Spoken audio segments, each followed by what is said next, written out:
자, 우리 지금 이 요한복음 이거는 장별로 하고 난 다음에 우리가 이걸 하는 이유가 그거 외에도 몇 가지 기둥이 세워질 수 있다 하는 거, 그거 강조점, 요한복음에서 최하 이거는 드러내야 된다 하는 부분 말씀드리려고 지난 시간에는 생명의 말씀 예수, 그래서 그게 첫 번째 기둥이다 그랬습니다.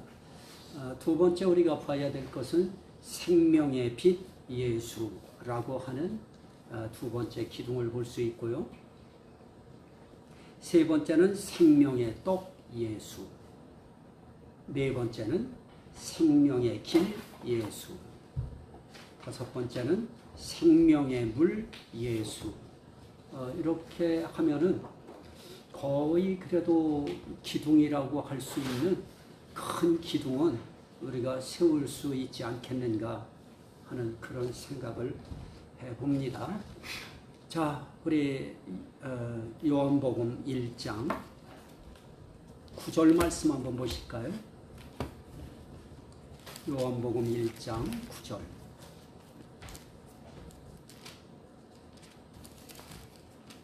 요한복음 1장 9절.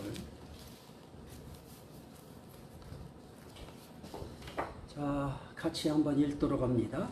참 빛 곧 세상에 와서 각 사람에게 비추는 빛이 있었나니 그가 세상에 계셨으며 세상은 그로 말미암아 지은 바 되었으되 세상이 그를 알지 못하였고 자기 땅에 오매 자기 백성이 영접하지 아니하였으나, 그럽니다.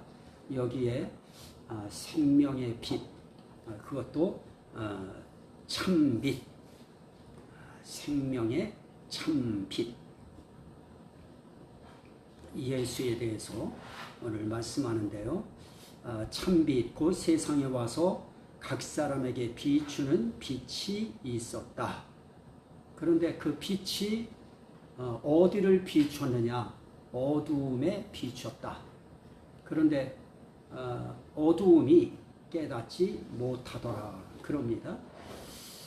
사실 이 빛이라고 하는 것은 어둠을 비추기 위해서 있는 것인데요. 그런데 어두운 세상은 그 빛을 알지 못하고 이해하지 못하는 그런 문제가 있습니다. 사실 우리들도 하나님께서 너희는 세상의 빛이라고 하면서 예수님도 세상에 자기 자신을 빛이라 이렇게 표현했었습니다. 그러면 세상의 빛 되신 예수께서 우리를 세상의 빛이라고 말씀하실 때 예수님은 세상의 빛이 누구인지 알아요. 그런데 세상은 그 빛을 알아주지 않습니다. 그리고 인정하려 들지 않습니다. 그건 어둠만 존재성 있는 정체성 있는 그런 본질로 느끼기 때문에 빛에 대해서는 알 도리가 없는 겁니다.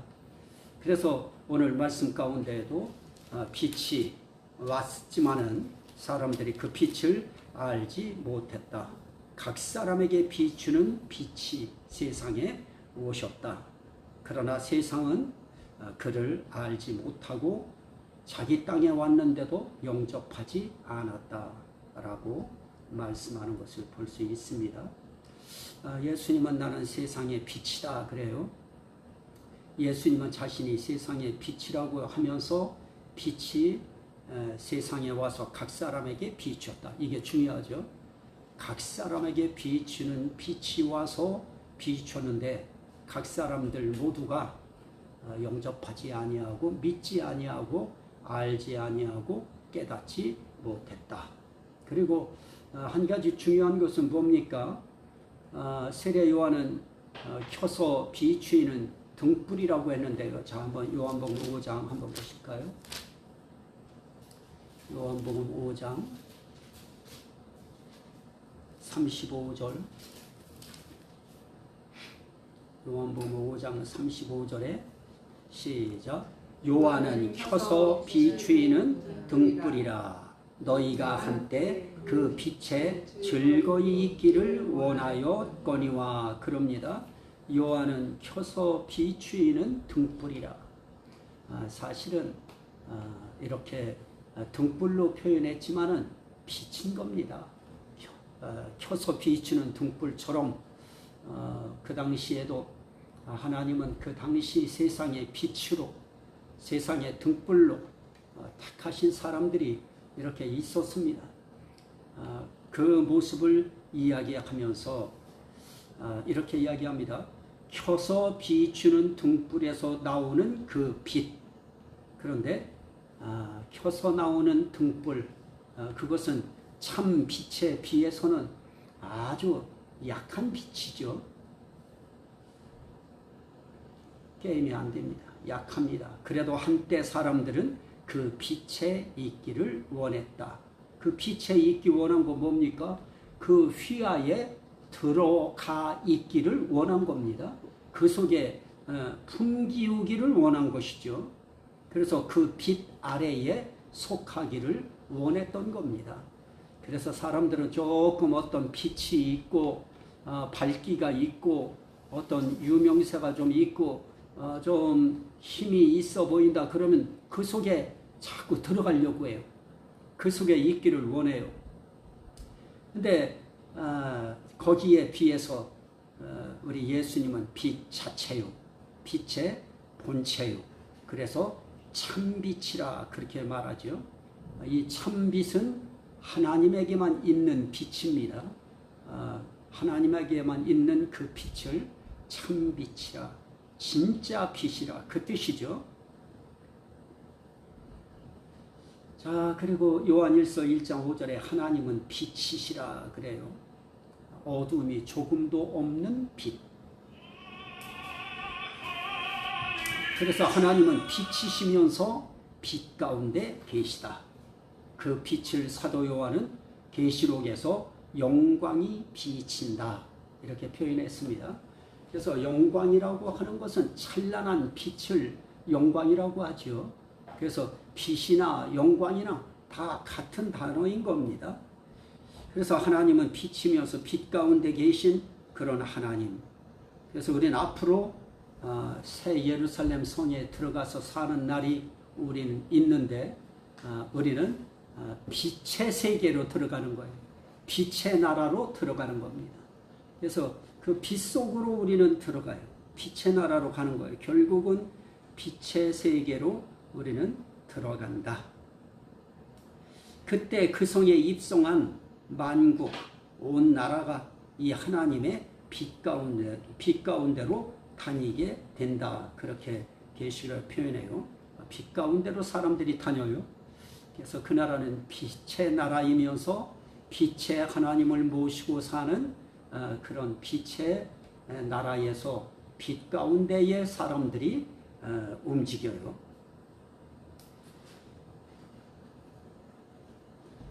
그래서 영광의 빛, 이건 굉장히 중요한 빛이죠. 그래서 그 빛이 세상 사람들에게 비칠까봐 방해하는 세력이 있었죠. 그 세력이 고린도 후서 4장 4절부터 6절에 나오는데요. 한번 보시죠. 어떻게 해서라도 이 빛이 비치지 못하게 하려고 방해하는 세력, 그 세력이 있어요.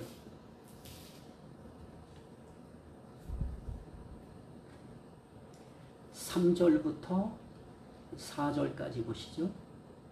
시작. 만일 우리의 복음이 가리었으면 망하는 자들에게 가리어진 것이라.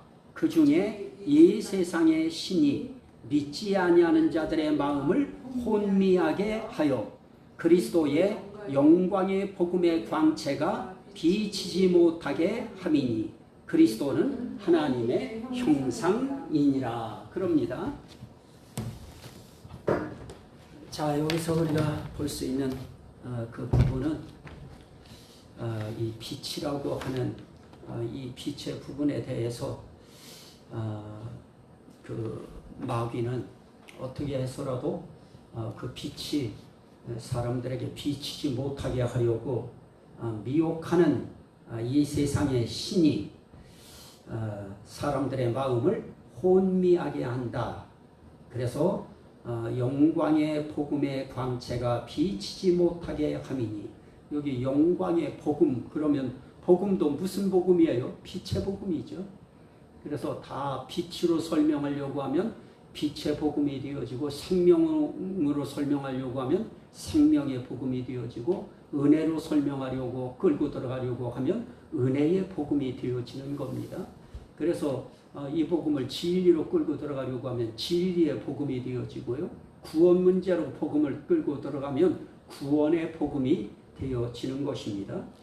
그래서 이 마귀가 사람 마음을 미혹시켜서 혼미하게 해서, 혼미하게 한다고 하는 것은 뭐 아예 그 정신 못 차리게 하는 것이죠.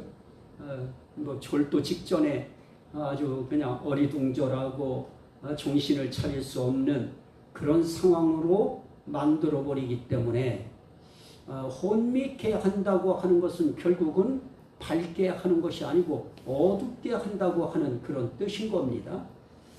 자, 거기에 예수님은 생명의 빛이다. 거기 지금 찾으셨습니까?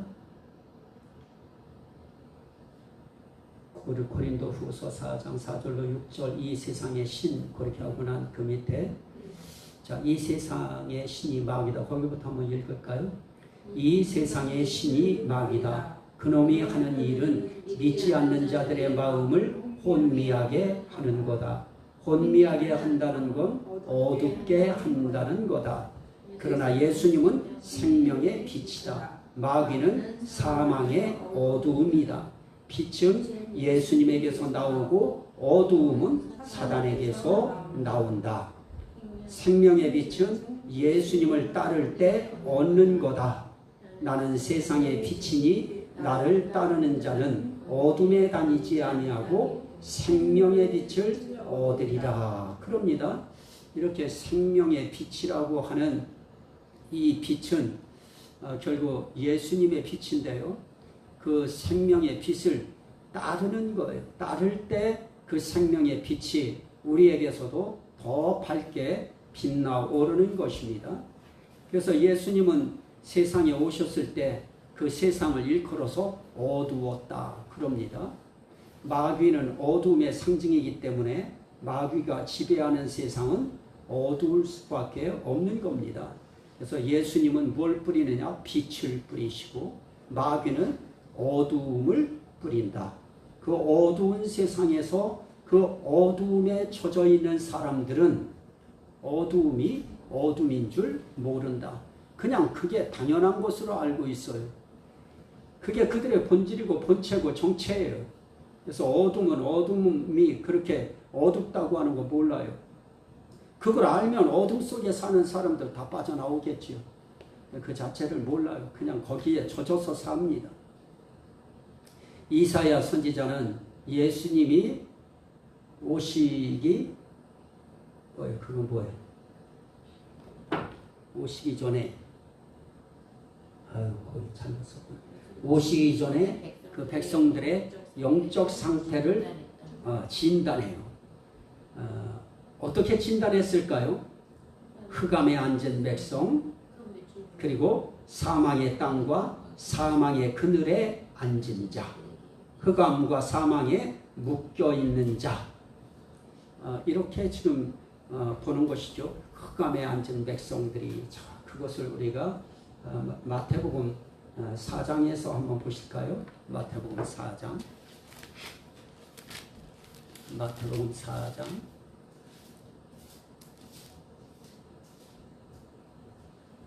예, 마태복음 4장 16절 시작. 흑암에 앉은 백성이 큰 빛을 보았고 사망의 땅과 그늘에 앉은 자들에게 빛이 빛이었도다 하였느니라. 그럽니다. 이사야서에 있는 말씀을 다시 한번 예수님께서 이렇게 한 번 더 조명하시는 것이죠. 흑암에 앉은 백성. 그러니까 이 시대 사람들을 흑암에 앉은 백성, 아주 칠흑같이 어두운 그런 상태를 흑암이라고 합니다.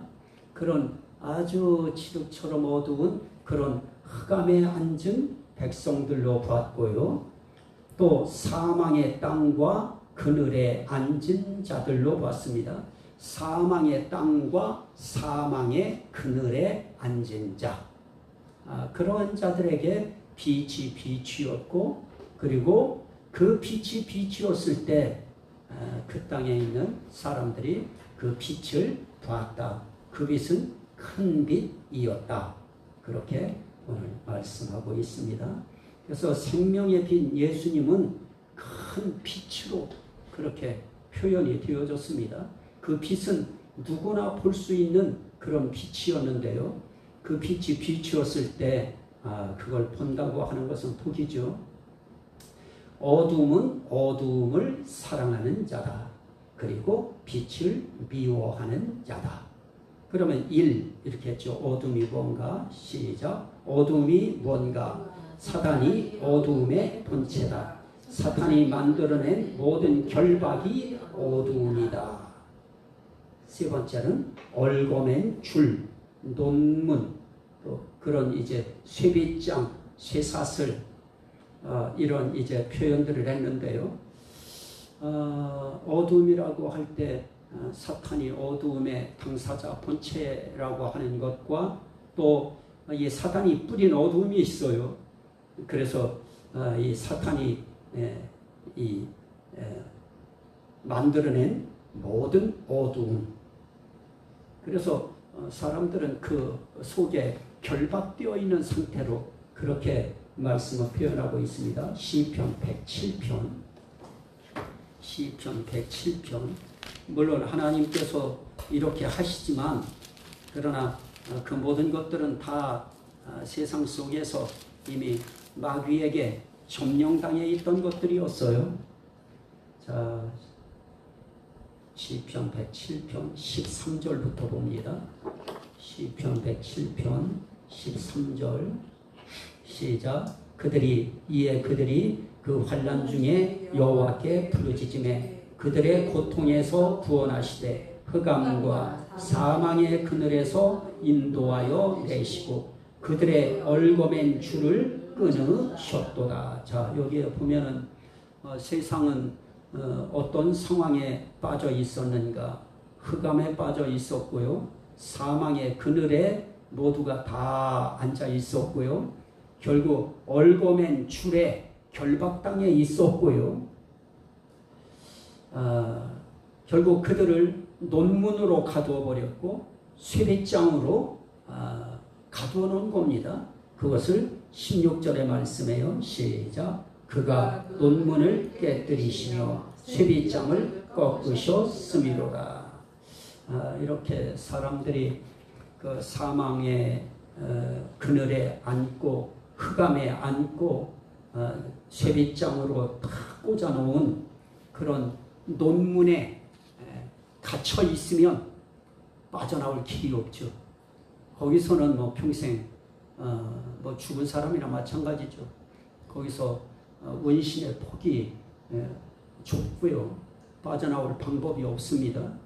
이제 그러한 자들에게 생명의 빛이 오셔서 그들을 그 가운데서 이제 건져내시는 이런 모습에 대해서 말씀하는 그런 내용인데요. 자, 이렇게 흑암의 사망의 그늘에 아주 결박당함에 이렇게 갇힘에 이들이 있었다. 그게 어두움의 현상이다. 그 어둠의 현상은 아주 깜깜해도 아주 완전 깜깜한 그런 이제 세상으로 덮여 있는 것이죠. 거기에서 사람들이 움직이고 바르게 산다고 하는 것은 그건 너무너무 어려운 그런 부분입니다. 자, 그러면 어두움의 3대 현상이 뭔가? 우리는 창세기 1장 2절에서 혼돈과 공허와 흑암이라고 하는 단어가 나타나는 것을 볼 수 있는데요. 혼돈, 그 다음에 공허, 그 다음에 흑암, 이게 어둠의 3대 현상입니다. 거기에 빠져버리면 어둠에 빠진 세상은 혼돈의 세상이에요. 혼돈의 백성들이에요. 혼돈의 인간입니다. 그리고 그들은 다 공허함에 빠져 있어요. 만족함이 없어요. 항상 허전해요. 그리고 그 세상은 깜깜한 흑암의 세상이라. 그러면 우리 인생길에 심령의 혼돈도 있죠. 심령의 공허함도 있고요. 심령의 흑암도 있어요. 어떻게 심령의 혼돈함에서 어떻게 사람이 빠져나올 수 있어요? 어떻게 심령의 공허함에서 사람들이 그걸 이겨낼 수 있어요? 심령의 흑암을 어떻게 그들이 부수고 나와요? 못 나와요. 그래서 거기에 빠지면 결국 마지막은 자기 삶을 정리하는 길로 사람들은 결정을 하고 그 길로 가는데 그런데 그들 속에서 음성이 들린대요. 죽어라 죽어라 죽어라 그런데요.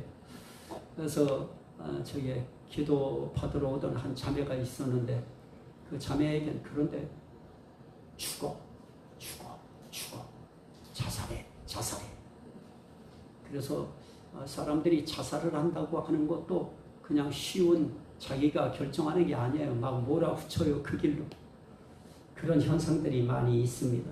그게 마귀가 어두움의 본체이면서 어둠을 뿌려놓기 때문에 그 어둠에 갇혀버리면 그렇게 어둠의 혼돈 현상이 나타나고 공허의 현상이 나타나고 흑암의 현상이 나타나는데 그 심령의 혼돈과 공허와 흑암을 스스로 이길 수 있는 사람은 없다. 그럼 어떻게 해야 되느냐? 생명의 빛 되시는 예수 그리스도께서 그 속에 들어오시면 오시는 순간 혼돈이 물러가고요. 그때부터 정리가 착착착착착 돼요. 답을 몰라서 방황하는 그런 사람들에게 혼돈이 이제 질서가 딱 잡혀지게 만들고요. 그 다음에 공허한 그 속에 만족함이 생겨요. 예수로 만족한다고 하죠. 주의 은혜로 만족하고요.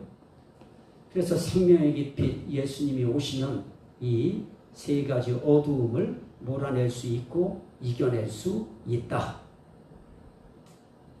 자, 그러면 어두움에 두 틀이 있는데요. 3번 한번 밑에 이제 읽으시죠. 1번부터 시작.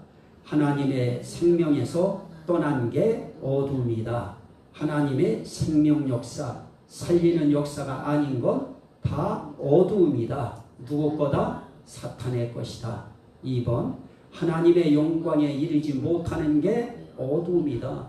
하나님의 생명에서 떠난 게 어둠이고요. 또 하나님의 영광에 이르지 못하는 게 어둠입니다. 하나님 영광이 안 되는 건 다 어둠이에요. 그럼 우리가 결론 한 가지 내릴 수 있죠. 하나님께 영광이 되지 않는 모든 생각, 일, 행동 이건 다 누구 거냐? 사단 거다. 마귀 역사다. 그거 우리가 깨달으면 우리 그때 우리가 분별을 바로 할 수 있죠. 그래서 생명의 잣대와 영광의 잣대에 대보면 빛인지 어둠인지 바로 답이 나온다. 빛이 됐든 어둠이 됐든 반드시 뭐가 있어요? 열매가 있다. 그 열매가 빛과 어두움을 결정한다. 그러면 내 열매가 빛의 열매냐 아니면 어두움의 열매냐 예수님의 열매냐 사단의 열매냐 하는 것은 열매를 보면 알지요. 그래서 열매로 나무를 알지니 이건 나무만 아는 것이 아닙니다. 열매로 그 사람도 알아요. 자, 그 다음에 그래서 시편 1편에서는 세 가지를 경고했다. 악인들의 꾀를 따르지 말라. 죄인들의 길에 서지 말라. 오만한 자들의 자리에 앉지 말라. 그게 복 있는 빛의 삶입니다. 어둠의 삶이라고 하는 것은 지금 바로 그 부분입니다. 악인의 꾀를 따르고 죄인들의 길에 함께 서고 오만한 자들의 자리에 앉아서 함께 오만을 떨고, 이게 다 사단의 역사고 마귀의 역사지요. 귀신 장난에 놀아나는 것입니다. 그래서 이 영광의 잣대, 생명의 잣대, 이게 생명 역사인가? 이게 하나님께 영광이 되는 역사인가? 그거 보면 내 열매가 빛의 열매인지 어둠의 열매인지 바로 분별할 수 있는 것이죠. 자, 그래서 어둠의 자녀와 빛의 자녀는 삶의 방식이 다르다. 우린 분명 전에는 무엇이었어요? 어둠이었다. 그러나 이제는 빛이다. 어디서 빛이에요? 주 안에서 빛이 된 것이다. 그럽니다. 그래서 너희가 전에는 어둠이더니 이제는 주 안에서 빛이라 그래요. 에베소서 5장 8절에는 빛의 자녀들처럼 행하라. 이거는 만고불변의 진리예요. 우린 빛의 자녀처럼, 빛의 백성처럼 우린 그렇게 행동해야 되는 것입니다. 그러려면 어떻게 해야 돼요? 소속을 확실하게 하라. 예수냐 마귀냐, 빛이냐 어둠이냐, 소속을 분명히 하라는 거예요. 우리가 지금 들고 있는 잔이 주의 잔이냐 귀신의 잔이냐, 주의 식탁이냐 귀신의 식탁이냐, 우리가 해야 될 것은 하나만 선택하는 겁니다. 하나만 붙드는 것입니다. 어느 쪽에 참여할 것인가, 어느 쪽을 선택할 것인가, 어느 쪽을 붙들 것인가. 빛의 자녀는 빛의 자녀다운 결단을 해야죠. 그리고 소속을 확실하게 할 뿐만 아니라 진리를 쫓으라. 세 번째는 예수를 따르라. 네 번째는 예수를 믿으라. 다섯 번째는 뭐예요? 뭐를 사랑하라? 형제를 사랑하라. 이게 빛의 자녀들의 삶의 방식입니다. 삶의 틀이에요. 이렇게 살아야 되는 것입니다. 그래서 사탄은 이 결정, 이 선택에 강력한 무엇을 걸어요? 제동을 건다. 미혹의 영으로 역사하여 바른 결정을 못하게 혼돈하게 만든다. 미혹시키는 것이다. 그리고 이들이 하는 것은 삼킬 자를 두루 찾죠. 내가 누구를 삼켜야 될 것인가 두루 찾아요. 자칫하면 삼키움 당하지요. 그래서 그런 경각심, 경계심, 그거 우리가 늦추면 안 되고요. 그러나 하나님은 빛의 자녀가 어떻게 살아야 할지 그 가이드라인을 주셨다. 열매 없는 어둠의 일에 참여하지 말고 도리어 책망하라. 그리고 낮에 다니라. 밝을 때 다니라는 거예요.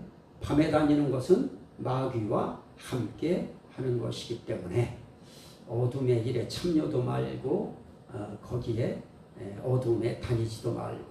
그럼 두 번째 어떻게 해요? 깨어서 죽은 자들 가운데서 일어나라. 에베소서 5장 14절인데요. 그 죽은 자들 틈에서 잠자고 있으면 안 되기 때문에 일어나라 그러는 겁니다. 깨어서 죽은 자들 가운데서 일어나라. 우리는 죽은 자들은 다 죽어 있어요. 넘어져 있어요. 그러나 거기서 우린 일어나라. 세 번째는 주님 기쁘시게 할 것이 무엇인지 시험하여 보라. 그 시험은 빛을 사랑하는 것이고요. 진리를 따르는 겁니다. 그게 빛의 열매가 되어져요. 그래서 빛의 열매는 모든 착함과 모든 의로움과 모든 진실함에 있느니라 그래요. 그럼 빛을 믿고 따르는 자의 복이 뭔가? 빛의 아들이 되리라 하고 그들은 어둠에 거하지 않고 빛에 거하게 하신다. 그리고 소속을 바꿔주신다. 마귀의 소속, 어둠의 소속에서 이제 하나님께로 소속을 바꿔요. 자, 사도행전 26장입니다. 이게 우리 전도하는 사람들에게도 필요하고요. 사도행전 26장 18절인데요. 자, 한번 같이 읽으실까요? 그 눈을 뜨게 하여 어두움에서 빛으로, 어두움에 소속되어 있다는 게 빛의 소속이 되는 거예요. 사탄의 권세에서 하나님께로 돌아오게 하고, 소속이 사탄의 권세에 소속되어 있던 그런 소속을 하나님께로 돌아오게 만들어서 하나님께 소속하도록 하나님이 그렇게 만들어 주시는 겁니다. 그게 복이에요. 어둠에 거하지 않고 빛의 아들이 되어지고 소속이 바뀌어지고 그리고 생명의 빛을 얻으리라 그래요. 그 다음에 그들은 실족하지 않게 하신다. 그래서 이런 내용들이 우리가 생명의 빛 예수를 다루면서 우리 생활 문제까지 우리가 마지막 짚어줄 수 있는, 그래서 우리는 예수 믿으면 됐다 이렇게 생각하기가 쉬워요. 그러나 예수를 믿으면 그들에겐 열매가 있고요. 하나님이 그 열매를 분명히 싱싱하게 만들어 주셔서 그 열매가 보이도록 만드셔요. 드러나게 만드십니다. 그래서 빛의 열매가 나타나게 되는 거예요. 결국 정말 모든 착함, 이게 굉장히 중요하죠. 모든 의로움, 모든 진실함, 착하고 의롭고 진실하고. 그래서 예수 믿는 사람들이 정말 착해야 돼요. 정말 착하다 소리 들어야 되고요. 의롭다고 하는 소리 들어야 되고, 정말 저 사람 진실하다 하는 진실함의 표징이 돼야죠. 이런 부분들이 오늘 우리가 말씀 나누려고 하는 생명의 빛 예수에 대한 그런 부분들입니다. 문제는 큰 빛으로 오셔서 세상 각 사람에게 비추는 빛이었는데 어떤 사람한테는 이 빛이 비춰서 미혹의 영이 떠나고 혼돈이 떠나고 어둠이 떠나고 흑암이 떠나는데, 어떤 사람들은 아직도 혼돈 속에 있고 공허함 속에 있고 아직도 흑암 속에 있고 수갑찬 같은 그런 상황 속에 있는 사람들이 너무너무 많아요. 그래서 이 생명의 빛 예수가 그들 속에 들어가야 되는데 우리가 바로 그 매개체가 되어야 됩니다. 그래서 우리 삶이 항상 어느 자리에 있든 저분들은 정말 목사님이야, 저분들은 정말 진짜 사모님이야, 저분들이 진짜 성도들이야, 교인이야, 교인은 저 정도는 돼야지, 이런 소리가 나올 수 있도록 생명의 빛으로 드러나는 저와 여러분들이 다 되시기를 주의 이름으로 축원합니다. 아멘. 자, 우리 같이 한번 기도할 때 오늘 생명의 빛 예수에 대해서 우리 한번 하나님 앞에 감사기도 우리 한번 드리도록 그렇게 하겠습니다. 자, 주여 성청하고 한번 기도하겠습니다. 주여, 주여.